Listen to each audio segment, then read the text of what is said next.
Well, the whole world is gripped by this. I can't believe we still say the word beef, but this feud between Kendrick Lamar and Drake. In fact, this morning I was listening to MLB Network Radio and having guys in their 50s talking about the situation. Well, Shawn Michaels getting himself involved in the proceedings, offering both Kendrick Lamar and Drizzy invitations to NXT to make sure they handle it like men. Because frankly, why do a song about it where you can use hammerlocks and fisticuffs, my friend? I mean, and while he's at it, I'm surprised he didn't say, and this year, the presidential debates, why don't we have those at the Performance Center as well? Didn't Obama have a match with Hillary one time? Did I make that up? No, it did happen. No, Rod versus Barack Obama. That actually happened. I remember the weird promos all the candidates submitted in 2008. Yeah. And like both Barack and John McCain made a smell what the Rock is cooking joke in their promos. Lord. And John McCain's was more awkward. 2016 was his own level, but 08 was unhinged because we had like Daddy Yankee throwing his support behind John McCain, which I didn't have my big card at all. But I think there was a match where they had like the local talents dressed up as them. It was just a weird time. Simpler times indeed. Yes. But no, I think Drake Kendrick, it's interesting. I mean, this feud, everybody's talking about it. What would that even look like in professional wrestling? I mean, maybe you have Drake trying to throw a swerve and resurrecting his wheelchair Jimmy character, Jimmy Brooks from Degrassi, coming out. Oh, Degrassi reference. I don't know. I think if Drake came out as the character from Degrassi, that's like the 8 Mile scene where he like raps about himself, where Buddy just says, "Yep, I'm lame. Your turn, Clarence." Please. Do you think Papa Doc in the 8 Mile reality? Yeah. Which I've thought about a lot recently. That of course it comes up all the time. Clarence is now teaching at Cranbrook and he's teaching English. Yeah. And maybe he has a young bleach blonde white student who reminds him of one B Rabbit. And he's just he's thought in his head for the last 20 years, what was that response I should have given that night at the shelter? It like haunts him.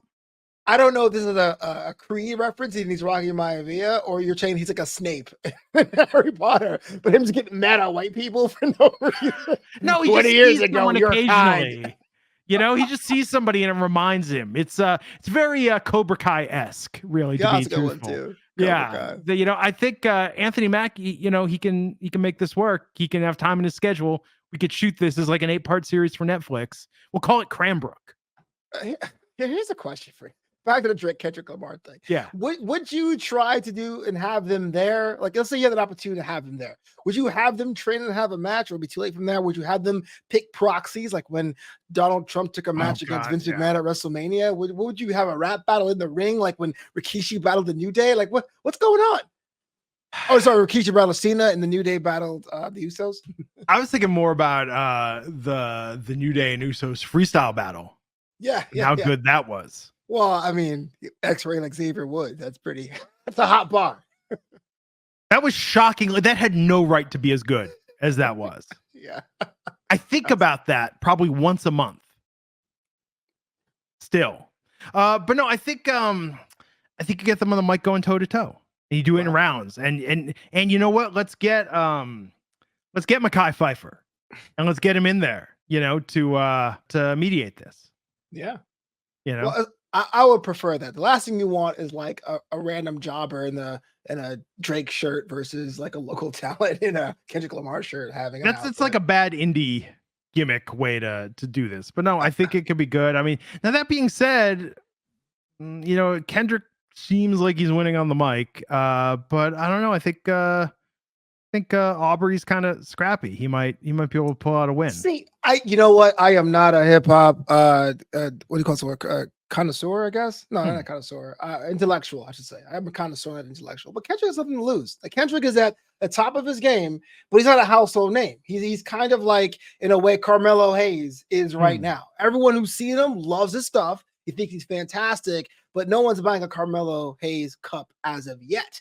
And then on the other hand, you have someone like Drake, who's like CM Punk, been to the mountaintop, was a symbol of attitude. People said he wasn't good enough, but he's tried and tried again. So, like, what's going to happen is Kendrick's going to keep pumping these things out, and Drake's ego's going to keep having responses until Drake goes, "Oh, you know what? I'm going to move on and go a different direction. I'm better." And then Kendrick's going to win. I don't know. What are we doing this for? It's been 2 weeks. It's true. And they aren't respecting enough that Drake started from the bottom. And now he's here. Now he's here. Mm-hmm. Shout out to Toronto. He was so good on Degrassi. Like he was so good. I knew that kid was a star. Wow. Like so get this. He rapped in an episode of Degrassi as Jimmy. And it was a big deal because he was in the wheelchair after the school shooting, and everyone assumed that people were like, oh man, you've been through it. This happened to you on the streets. He was like, this actually happened at Degrassi Community School, but we're not going to get into that. So he had like all this credibility. But I was like, oh, Aubrey's rapping under his middle name, Drake. And I PayPal like $10 to his Hotmail address. And then I got a burnt CDR with he signed the insert like in ballpoint ink pen. Oh wow. Yeah. This would have been back like 2007. I've got it in a box somewhere here in my box stacks in the office. Wow. Okay. Well, that's a hot fact there, man. So are you a Drizzy fan still? Or are you like, oh man, he was hot when I can't keep up. He's put out so many records. Here's the problem. Everyone just puts out so many records. Like I can't, come on, Grandpa. I got time to keep up with that.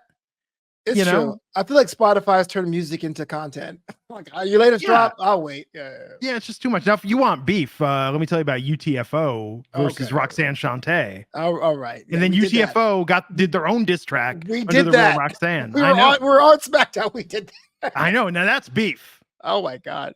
But no, look, I hope this. But my worry. It's today getting on news story. There's shooting outside Drake's residence. Like.